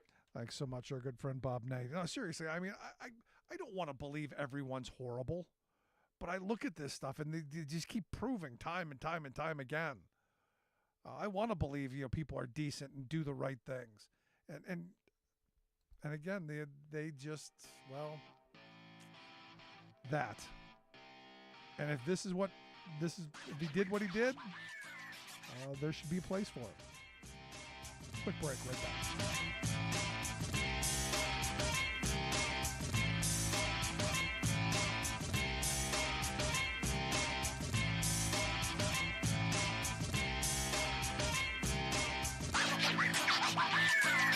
I'm Rick Smith, and this is Labor History in 2. Albert Shanker was fed up. Mr. Shanker taught math at a junior high school in Astoria, Queens. He and his colleagues felt they were underpaid and not respected. The assistant principal of the school even spied on their classrooms with binoculars. The teachers felt they had little power to change things because of how divided the teachers were. There were more than 100 representative organizations dividing New York teachers along lines of ethnicity, gender, and subject matter. The Teachers Guild was the only group affiliated with organized labor, but they only had 1,500 members of the approximately 45,000 teachers in New York City. Shanker decided to join the Guild anyway, and with the support of his fellow teacher Dan Sanders and the American Federation of Teachers organizer David Selden, they started holding meetings. The meetings included talks about unions, drinks, and guitar music. More and more teachers began to attend. In 1959, 1,200 members of the High School Teachers Association walked off the job in a wildcat strike. Even though the HSTA was a rival organization, the Guild members supported the strike. When the high school teachers won a wage increase, momentum began to build. And on this day in labor history, the year was 1960. The two groups merged to form the United Federation of Teachers Local 2 of the AFT. The new union still only represented a fraction of the New York City teachers, yet they decided to test their power and hold a one-day strike. Less than 6,000 teachers participated, but the new union had proven its willingness to act. In December of 1961, UFT became the bargaining union for all New York teachers. And out of these first steps, the UFT today represents nearly 200,000 teachers and is a powerful force for labor rights in New York. Labor History in 2 brought to you by the Illinois Labor History Society and The Rick Smith Show.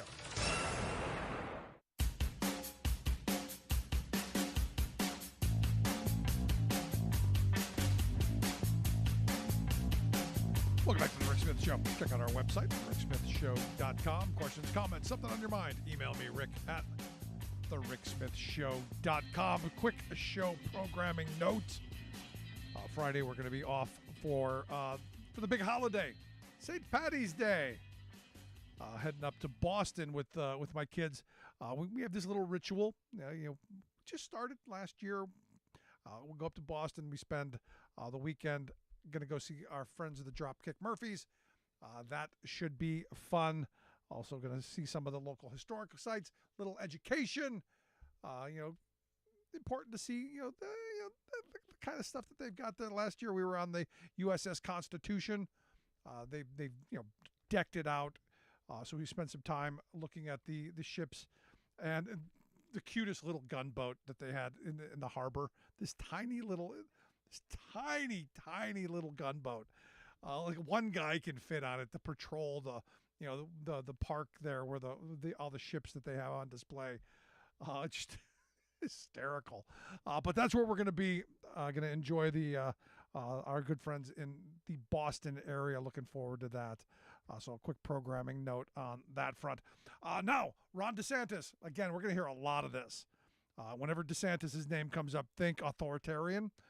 Because evidently Axios has fired a reporter because that reporter said that a recent event that DeSantis had was propaganda.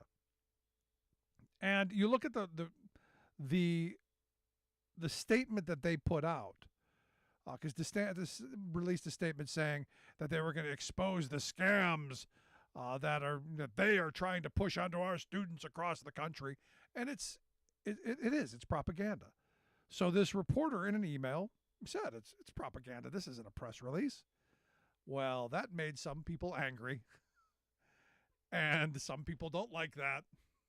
Now remember, Florida's the state where there's a piece of legislation banging around that if you speak badly if you're a blogger and you're going to speak about DeSantis, the lieutenant governor, or the legislature, you have to register. If that shouldn't freak you out, I don't know what. Look, I'm a free speech guy. Say what you want. In fact, I find some of the really horrible stuff that they write about Biden to be quite comical. And vile, vain, horrible. But, that people's minds work in these spaces and that anyone would read it for actual information, I find comical. But I don't think you should have the right taken away from you or have Big Brother looking over your shoulder. But this is what we're going to expect from a DeSantis if he ever rises to the level of president. And I remember, this is the same guy who there was a prosecutor he didn't like. He didn't think that prosecutor was going to do what he wanted, so they removed him, put his own prosecutor in, where the state Supreme Court said, you have broken the Constitution. You are wrong. But the federal judge who ruled on this said, there's nothing I can do about it. And now it's going through more of an approval, more of a court process. Doesn't matter how many tax dollars he squanders. He's wrong. But that doesn't matter because it's not what it's about. It's about power and control. Because here, while this is all going on, he still has his prosecutor where he wants them, going after the people that he disagrees with or that disagree with him. So for me, this is important to be paying attention to. When these things pop up, and they will continue to pop up time and time again, working people be weary. Because you are on the list. These are not your champions. Authoritarians never are champions of working people. They're champions of the wealthy, the powerful, the elites, not you and me. So be wary. Want to hear your thoughts? Email me, rick@thericksmithshow.com. If you miss any portion of the program, make sure you grab the podcast. Wherever you get your favorite podcast, you'll find ours. Thanks so much for tuning in. We'll see you back here next time.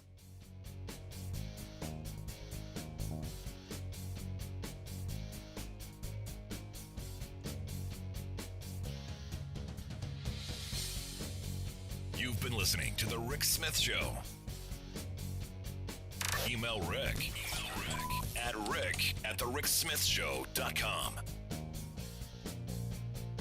Until next time, this has been The Rick Smith Show, where working people come to talk.